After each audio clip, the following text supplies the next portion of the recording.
ఎందుకంటే మనం చేసే దేవుడికి అక్కడ సిలువులోని ప్రతి ఏది కూడా అనేది ఆయన ఇప్పుడు ఆయన శిష్యులు 12 మంది శిష్యులు ఉన్నారు. 12 మంది శిష్యులు కూడా దేవుడు అప్పచెప్పిన అదే వేసే అప్పచెప్పినప్పుడు అందరూ కూడా వెళ్ళిపోయారు. ప్రతి ఎవరి మట్టుకాలు ఎటువైపు అటు వెళ్ళిపోయారు. కానీ ఆయన ప్రేమను చూసి అంటే ఆయన విడిచిపెట్టి వెళ్ళిపోయారు. కానీ ఆయన ప్రేమను చూసి ఆయన క్షమాపణ అంటే ప్రతి అమలు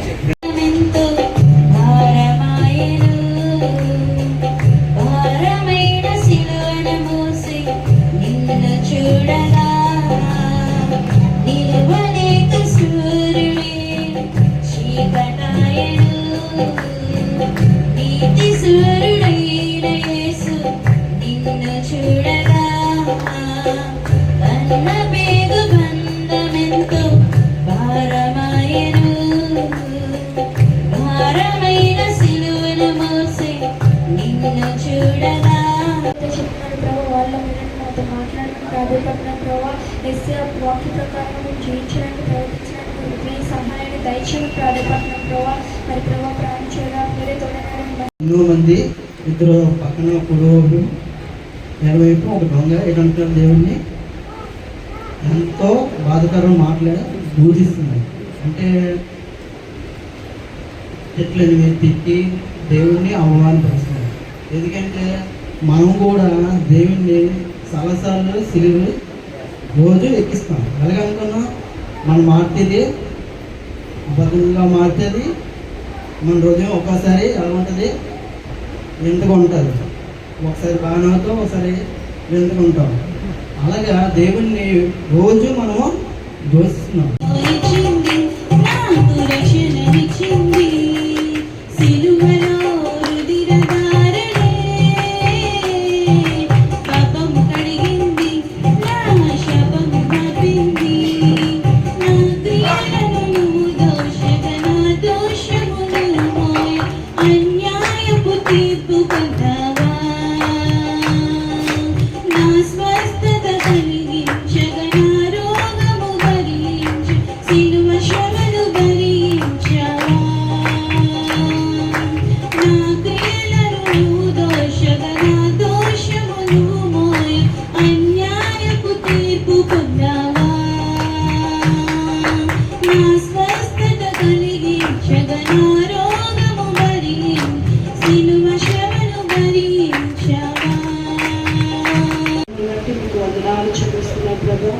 ఎంతో మందికి లేని ధన్యతను దేవా అర్హతను మాకు ఇచ్చారు ప్రభా.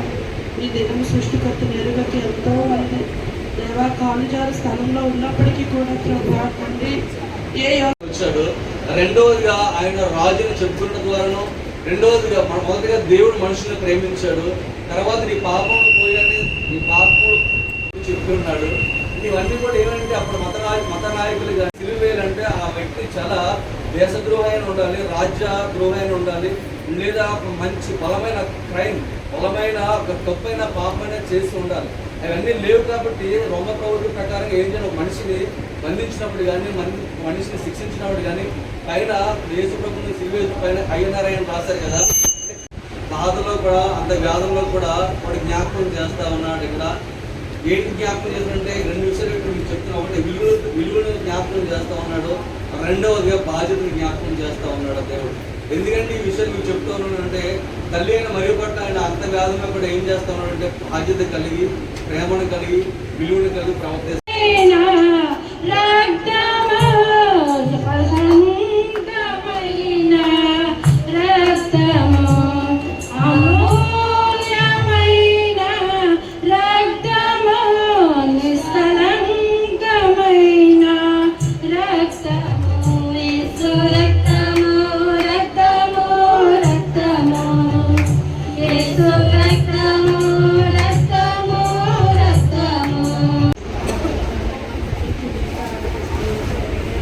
ఇదిగో తండ్రి ఇంతవరకు నా దేవ నా తండ్రి నాయన 3 మాటలు పలికి నా తండ్రి నీ ఆత్మతో నీ శక్తితో నీ బలంతో నింపి తండ్రి నాయన.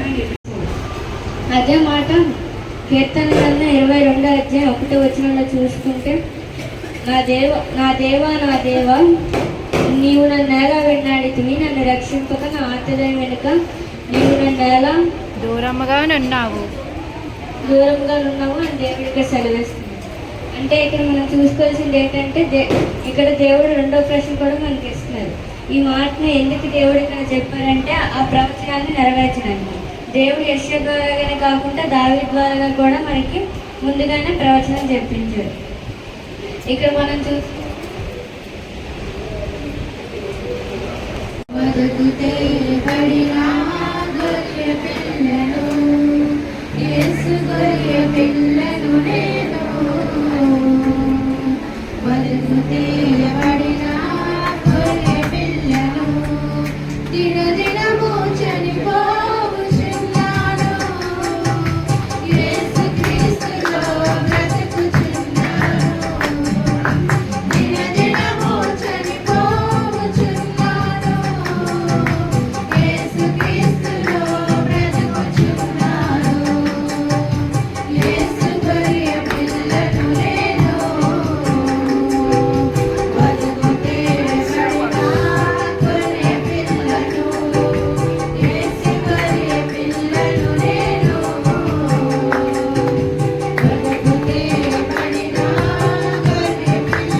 రాత్రంతా నిద్రలాక కొరడ దవలో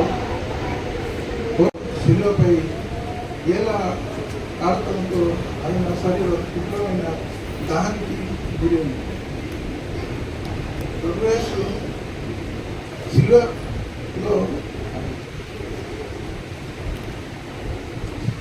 సిల్వర్కి వెళ్ళినప్పుడు ఇంత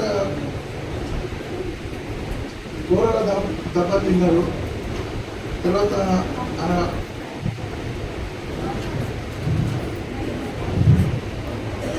శరీరంలో గాయపడ్డారు.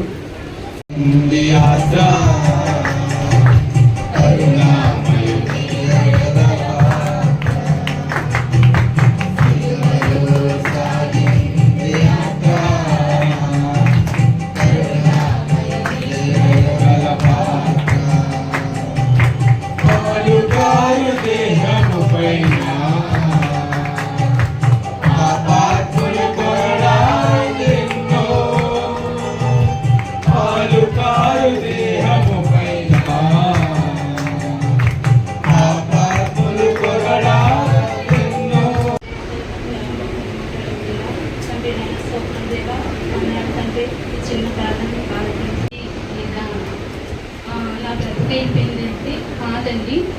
యేసయ్య తన ఏ పని నిమిత్తమై ఈ భూలోకానికి వచ్చారో ఆ పని పూర్తి చేసిన తర్వాతనే సమాప్తమైంది అని చెప్పేసి ఆ కలవరి శిలువలో ఈ మాట పలకడం జరిగిందండి. భూమి మీద ప్రతి మనిషి కూడాను పుట్టుటకు ఒక కారణం అనేది ఉంటుంది. అది చూడు చంద్రులు ప్రతి ఒక్కరు కూడాను పుట్టుటకు ప్రతిది కూడా కారణం అనేది ఉంటుందండి. సమస్త మానవాళికి పుట్టుక అనేది దేవుడు పుట్టించాడంటే దానికి ఒక టాస్క్ అనేది మనకి అప్పగించి ఉంటాడు.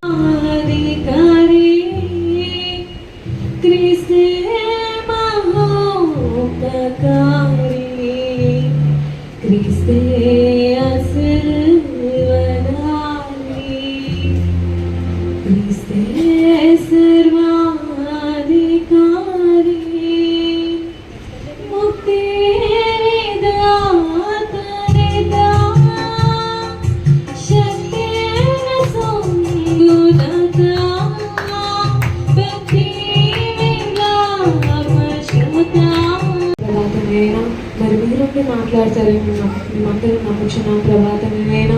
మరి మీరుండి మాట్లాడక ఏదో ఒక విషయం వాళ్ళ నోటి నుండి మాకు తెలియపరు వెలాడదీశారు అన్నమాట. అప్పుడు తను చెప్తున్నారు, తండ్రి నా ఆత్మను నీ చేతికి అప్పగించుతున్నాను. ఈరోజు ఇది ఎలాగంటే ఇప్పుడు వరకు 6 మాటలు అయ్యాయి, ఇది చివరి మాట. మనము ఇది చివరి మాట అని చివరి మాటగా తీసుకోకూడదు. ఇది ఎలా తీసుకున్నంటే ఇది ఒక మన జీవితంలోని ఒక మంచి మాట. యేసయ్యకి చాలా కురడా డబ్బలతో కొట్టారు, తర్వాత రక్తం కూడా కారుతుంది. అతను ఎలా ఉన్నారంటే శ్వాస కూడా తీసుకోలేనంత ఇబ్బందులు ఉన్నారు. అదే మనమైతే ఇప్పుడు మనకి ఎక్కించామనుకోండి, మనం ఏం చేస్తాం, అమ్మో నన్ను దింపేండి, అమ్మో నన్ను దింపేండి, నేను పడలేకపోతున్నాను అని చెప్పి మనం కూడా చనిపోతాం. కానీ అక్కడ ఆయన ప్రాణాన్ని విడిచిపెట్టలేదు, ఇంకా ఇంకా అలా ఓర్చుకుంటూ ఉన్నాడనమాట. హల్లెలూయా.